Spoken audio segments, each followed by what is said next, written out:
Okay, good morning all, and welcome to the last video on Ernie Eliminator. I know it's the last one because I've got a sale agreed, which I'm really chuffed about. Kev, sound bloke, loves the bike, is going to use it, which is the crucial bit. I don't like bikes that just sit in garage and do 3 miles to a coffee shop and back a week. And absolutely typical, it's got a tiny leak that I've noticed. By tiny, there's nothing on the ground, it's intermittent. I did a bit of searching around last night.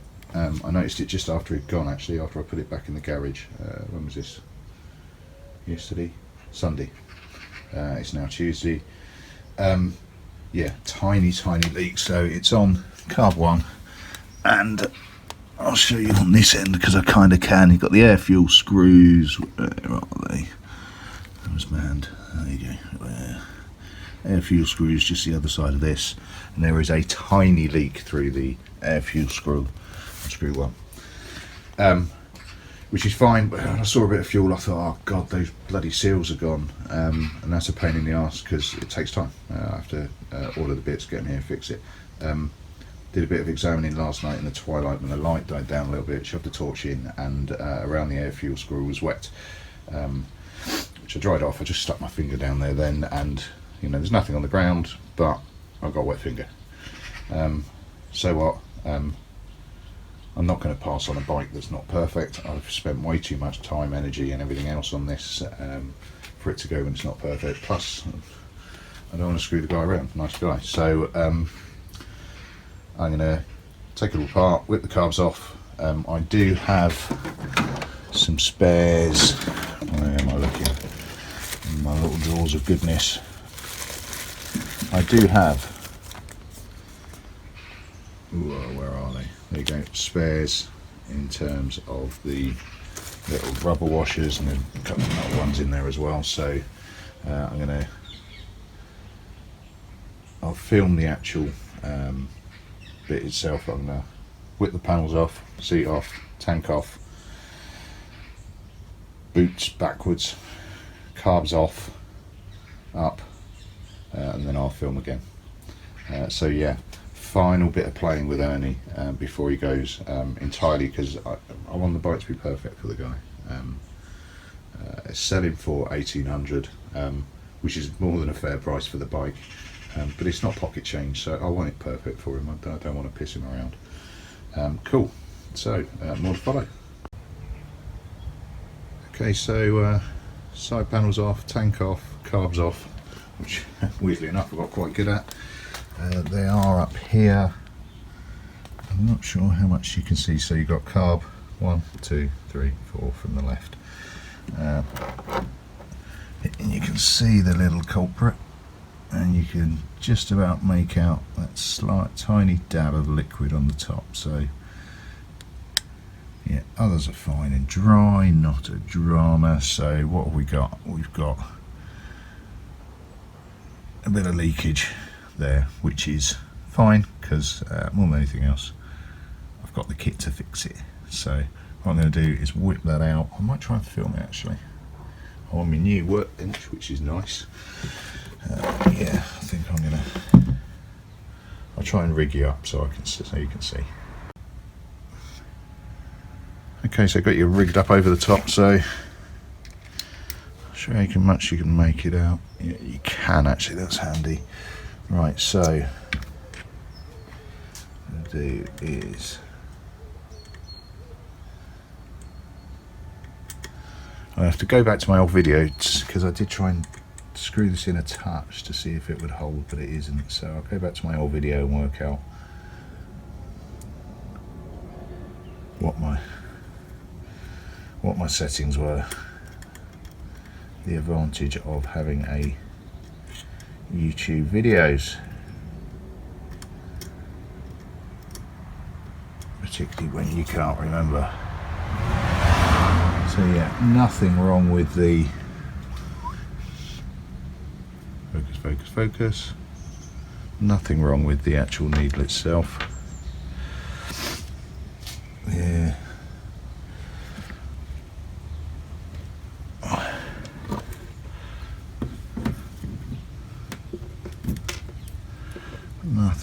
the spring.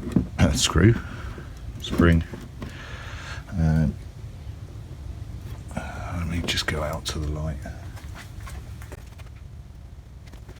Yeah, so I can see something in there, but I do have. Where's it gone?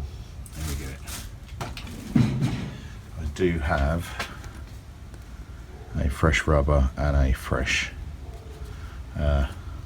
metal, so I'm going to find something small enough to root around in there, dig the old ones out and just replace them out. So be right back.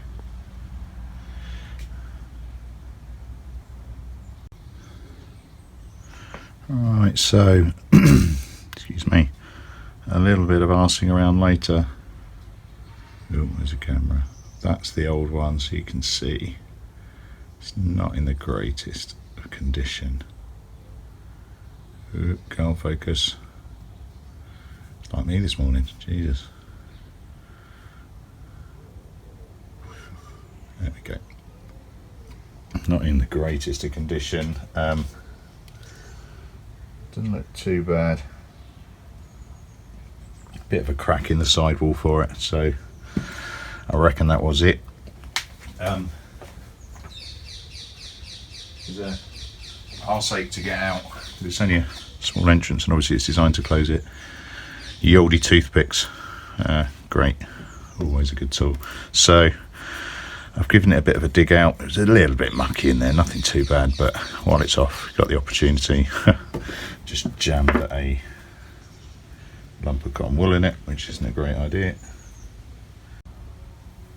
Okay, so if you stick a Q-tip in there, watch it doesn't break off. It's a pain in the arse to get out.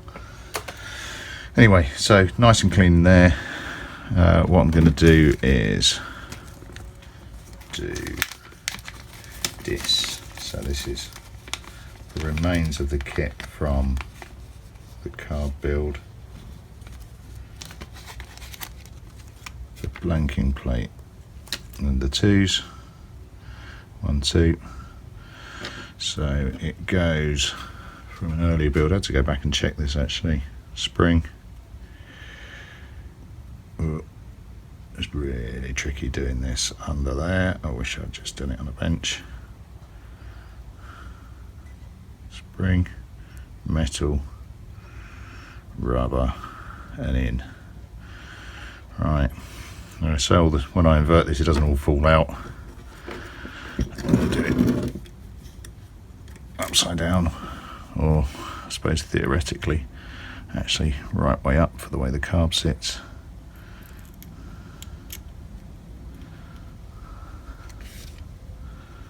And we're in.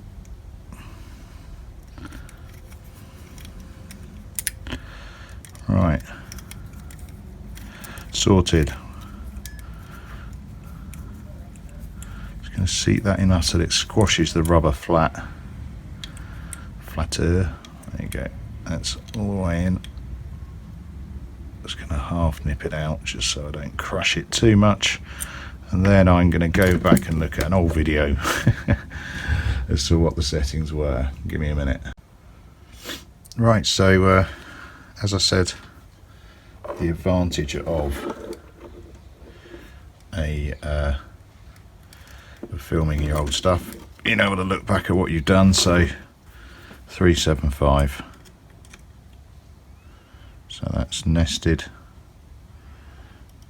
half, 1, half, 2, half, 3, half, quarter. Right, so sorted.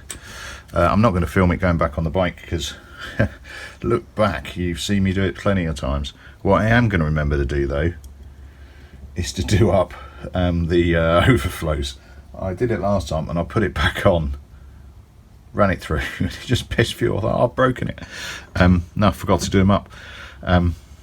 Fine, easy to do up. However, as you can see, they're all orientated the same way, which is the right hand side of the bike as you sit on it.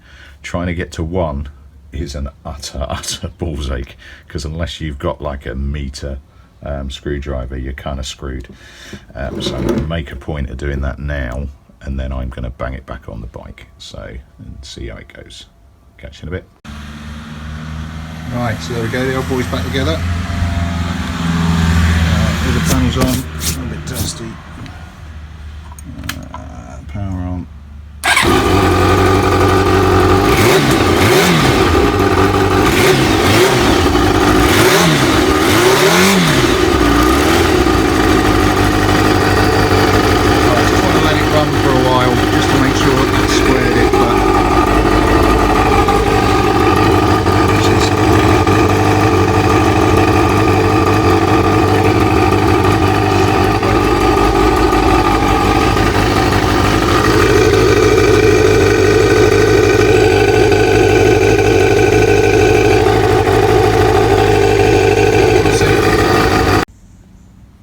So frustratingly, that didn't cure it, despite the fact it looked like it was leaking out there. However, bit the bullet, because like I say, I don't want to give Kev a leaky bike.